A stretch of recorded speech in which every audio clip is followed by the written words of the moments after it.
विष्णु भगवान की जय, माता लक्ष्मी की जय, राई दामोदर की जय। राधे कृष्ण राधे कृष्ण राधे कृष्ण।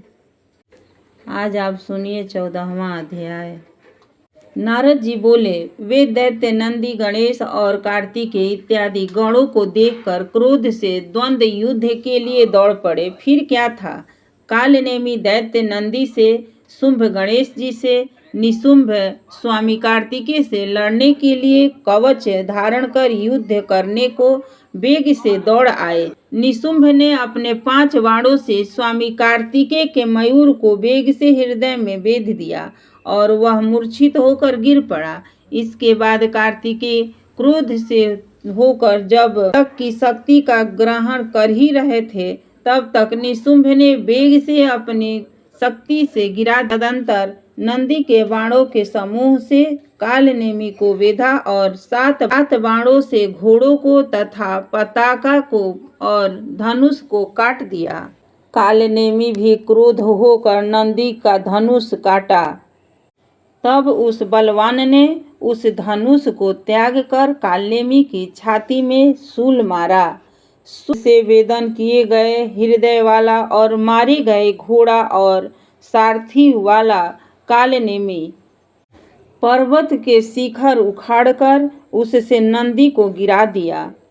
जिसके बाद शुंभ और गणेश, जिसके रथ और मुंह वाहन थे, इसके बाद शुंभ और गणेश जिसके रथ और मूष वाहन थे, वे दोनों युद्ध करते आपस में बाणों के समूह से परस्पर भेदन करने लगे। तब गणेश ने बाण से शुंभ के हृदय का भेदन किया और 3 बाणों से उसके सारथी को भूमि पर गिरा दिया। तब शुंभ भी अति क्रोधित हो बाणों की वर्षा से गणेश को और 3 बाणों से मूष को वेधन में भी आक्रोशित हो बाणों की वर्षा से गणेश और बाणों से मूष को वेध कर मेघ के समान गरजने लगा। हे राजन, बाणों की विदीर्ण अंग वाला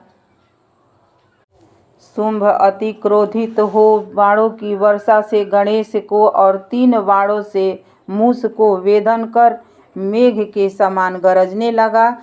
हे राजन, बाणों से विदीर्ण अंग वाला मूषा चल नहीं सका।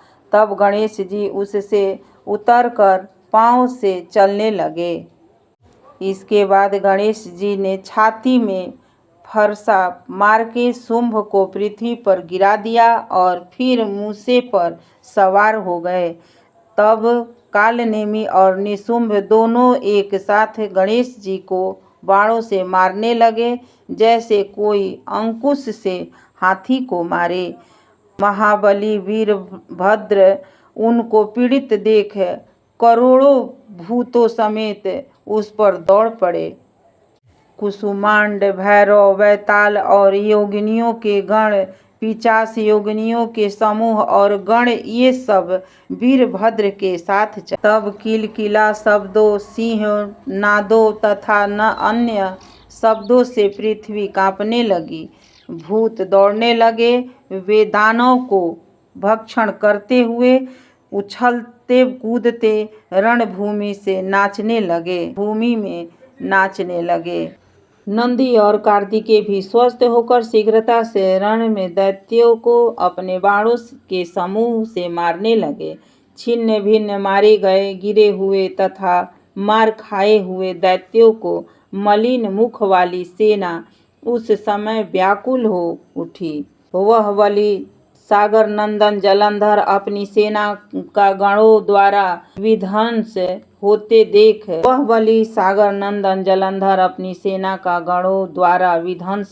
देख बड़ी पताकों वाली रथ में बैठकर रणों के सम्मुख आ उपस्थित हुआ। हाथी, घोड़े और रथों के शब्द तथा शंख और भेदों के शब्द और दोनों सेनाओं के सिंहनाद उस समय होने लगे। जलंधर के बाण समूहों से आकाश और पृथ्वी का मध्य भाग ढक गया, जैसे कि कुहरे से आकाश आच्छादित हो जाता है।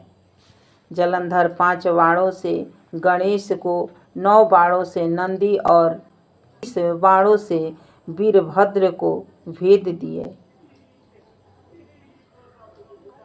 वेद कर मेघ के सामने गरजने लगा।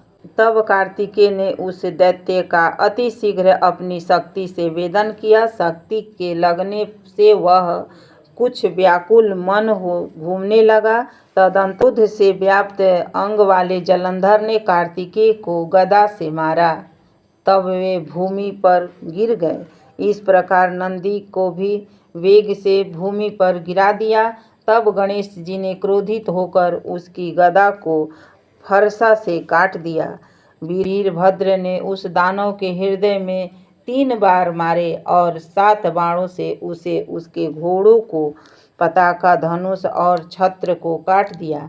तब दैत्यराज ने अति क्रोधित हो दारुण शक्ति मारकर गणेश को गिरा दिया और फिर दूसरे रथ पर चढ़ गया और क्रोधित हो वीरभद्र पर दौड़ा और सूर्य के सामने कांति वाले वे दोनों परस्पर युद्ध करने लगे।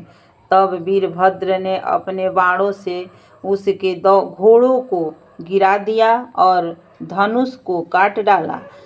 तब देवेंद्र जलंधर परिध अर्थात लोहांगी लेकर दौड़ा।